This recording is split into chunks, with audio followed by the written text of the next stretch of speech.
I'm here with Coach Logan Powell on our third episode of the coaching interviews. Today we're going to be talking about success as a coach. So the first question for you, LP, is what is success? Personally, as a coach, success to me is not necessarily wins and losses. They do weigh in on the overall objective of your success as a coach. But success to me is just getting 1% better at something. And that's as an athlete, that's as a coach, that's as a support staff, that's as a team, that's as a culture. It goes into absolutely everything. A lot of people, they try to change way too much, way too quick. Being successful, that's getting better at one thing every single day. If you're able to, get better at multiple different things, then you'll just be more successful that day. Being successful, like I said, is not just wins and losses, it's just being resilient. It's kind of going back and forth, the tide of the season where you're going to have your highs, you're going to have your lows, but being successful is being the same person every single day. Just consistently get 1% better, doesn't matter what it is.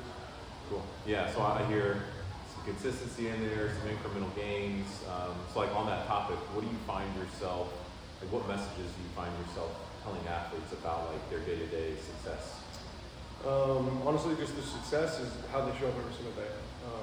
You can show up and have a great day, you can have a bad day, and some days you can just show up. But it's about showing up every single day, doing the exact same thing, to consistently strive to what you're trying to achieve, what you're trying to gain, what you're trying to do. That is successful to me. Gotcha.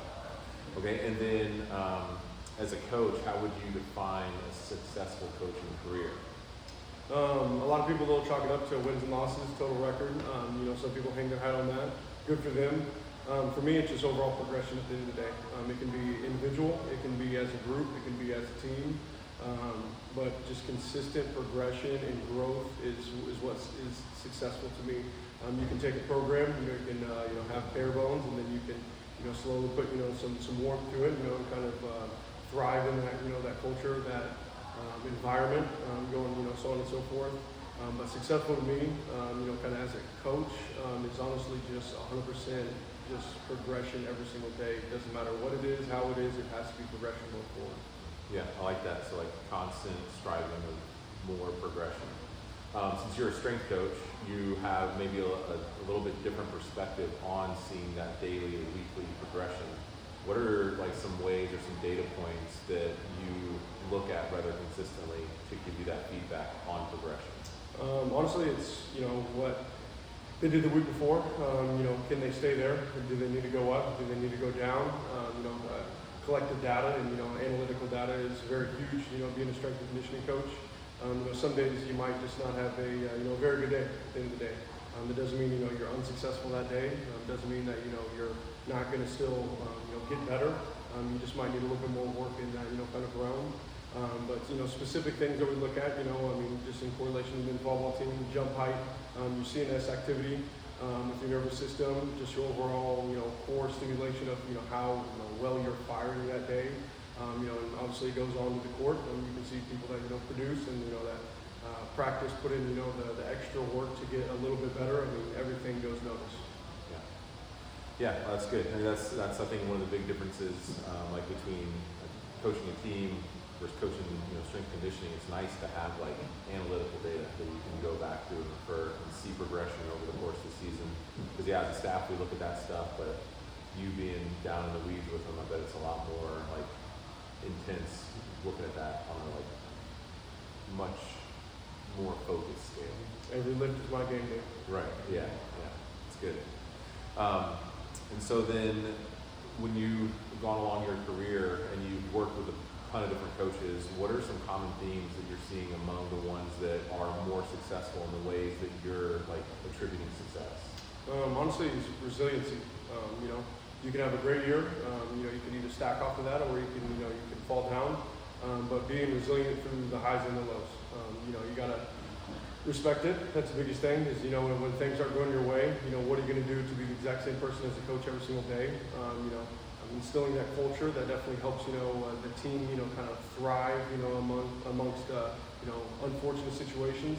But being resilient as a coach to me is probably the number one thing that I've been around some very successful coaches, and just resiliency is extremely large to me. And then honestly, it's just work ethic. I mean, at the end of the day, are you going to talk about it? Are you going to be about it, or are you just going to do it?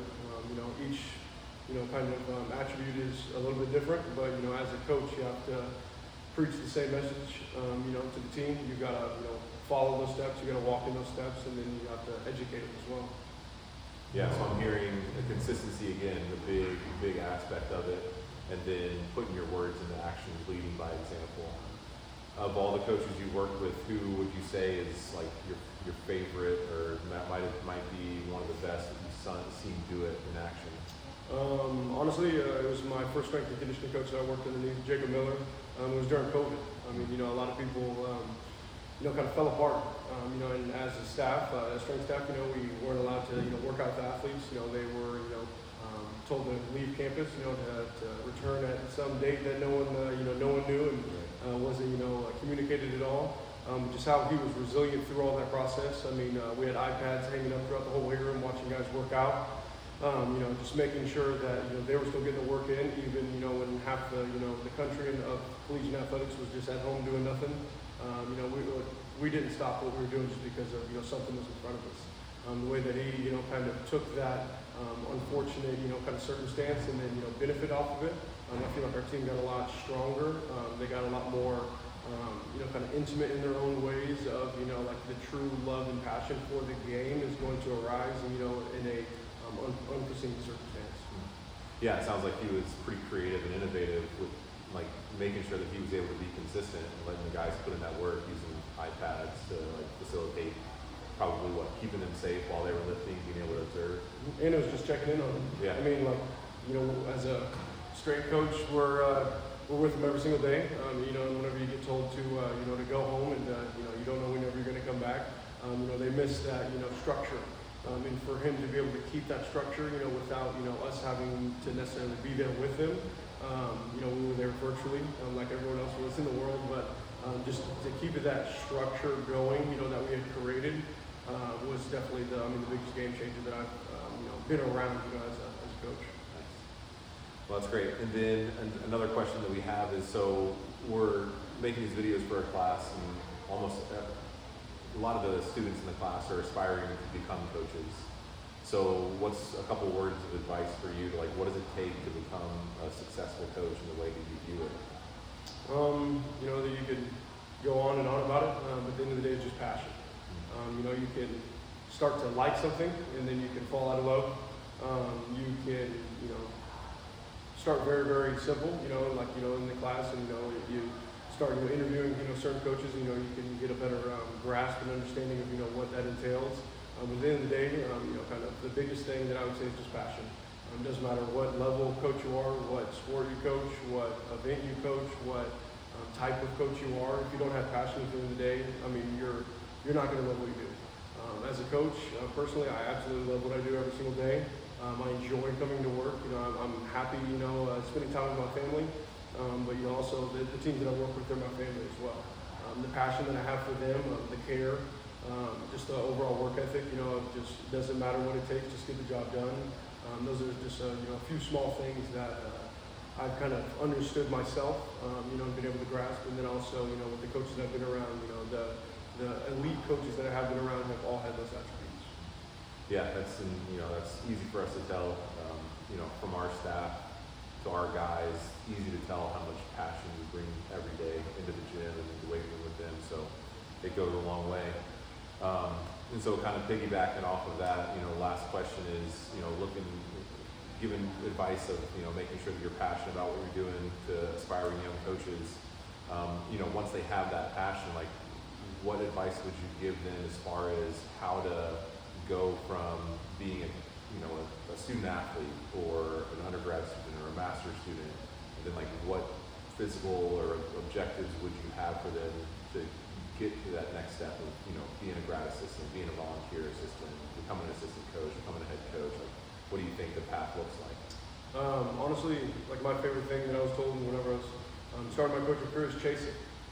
Whatever you want at the end of the day, at the end of your career, what is your dream job? Go chase it. Do whatever you have to do to get in front of it, and knock it down. The big thing as well is just work ethic. Understand, like as As a coach, it's not necessarily the easiest path to get to where you want to be. You're going to have to take a lot of steps to kind of get to the top of the stairway. But I mean, just keep going.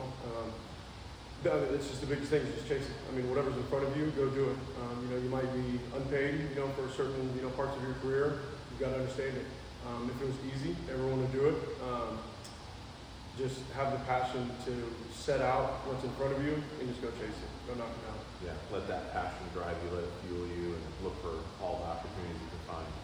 Awesome. Thanks, Coach. Appreciate it.